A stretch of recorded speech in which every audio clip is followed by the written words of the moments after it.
আসসালামু আলাইকুম, কেমন আছেন সবাই? আশা করি ভালো আছেন। অতিরিক্ত গরম তীব্র তাপদাহে পাশে রাখুন প্রয়োজনীয় 7টি মেডিসিন এবং হিট স্ট্রোক প্রতিরোধে আপনার করণীয় কি কি, এই নিয়ে আজকের ভিডিও। সম্পূর্ণ ভিডিওটি দেখুন। চলুন শুরু করা যাক। প্রয়োজনীয় 7টি মেডিসিনগুলো হচ্ছে: 1 ORSN, 2 নাপা, 3 ইমিস্টেট, 4 টাফনিল, 5 বার্গন, 6 এলজিন এবং 7 সার্জেল 20। প্রত্যেকটা মেডিসিনের কি কি কাজ এখন আমি আপনাদেরকে বলে দিচ্ছি। 1 নাম্বার উরসালাইন এন, এসএমসি কোম্পানির।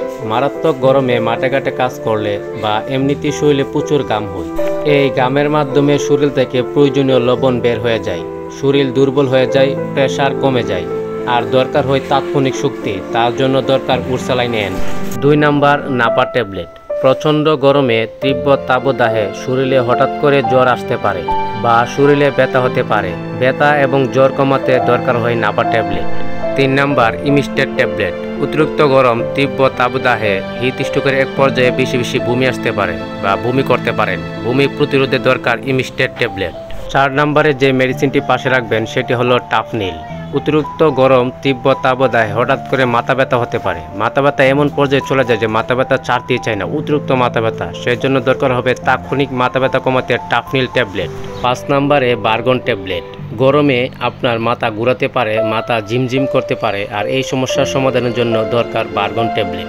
6 নাম্বার এবং 7 নম্বরে যে ওষুধগুলো পাশে রাখবেন তা হলো এলজিন ট্যাবলেট এবং সার্জেল ক্যাপসুল। অতিরিক্ত গরমে বিভিন্ন খাবার দাবার কারণে পেটে গ্যাস পড়তে পারে এবং পেটে ব্যথা হতে পারে। এই ব্যথা এবং গ্যাস কমাতে দরকার সার্জেল 20 এবং এলজিন ট্যাবলেট। প্রিয় ভিউয়ার্স, আসুন এ পর্যায়ে জেনে নেই হিট স্ট্রোক প্রতিরোধে আপনার করণীয় কি কি। 1 নাম্বার, দিনের বেলায় বাহিরে বের হলে রোদ এড়িয়ে চলুন। 2 নাম্বার, ছাতা, টুপি, ক্যাপ বা কাপড় দিয়ে মাথা যত সম্ভব ঢেকে রাখুন। 3 নাম্বার, হালকা রঙের সুতির জামা পরুন। 4 নাম্বার, প্রচুর পরিমাণে বিশুদ্ধ পানি পান করুন। 5 নাম্বার, সহজে হজম হয় এমন খাবার খাওয়ার চেষ্টা করুন। 6 নাম্বার, দিনের বেলায় একটানা শারীরিক পরিশ্রম করা থেকে বিরত থাকুন। 7 নাম্বার, সম্ভব হলে একাধিকবার গোসল করুন। 8 নাম্বার, প্রস্রাবের রঙের দিকে নজর রাখুন। তা হলুদ বা গাঢ় হলে অবশ্যই পানি পরিমাণ বাড়ান, পানি প্রচুর খান।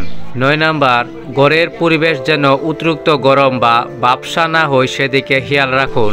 এবং 10 নাম্বার, বেশি অসুস্থ বোধ করলে দ্রুত নিকটস্থ চিকিৎসকের পরামর্শ নিন। আশা করি ভিডিওটি আপনাদের অনেক উপকারে এসেছে এবং ভালো লেগেছে। যদি ভালো লেগে থাকে অবশ্যই চ্যানেলটি সাবস্ক্রাইব করবেন এবং অলরেডি যারা চ্যানেলটি সাবস্ক্রাইব করেছেন তাদেরকে অসংখ্য ধন্যবাদ। সে প্রত্যাশায় ভালো থাকুন, সুস্থ থাকুন। ধন্যবাদ।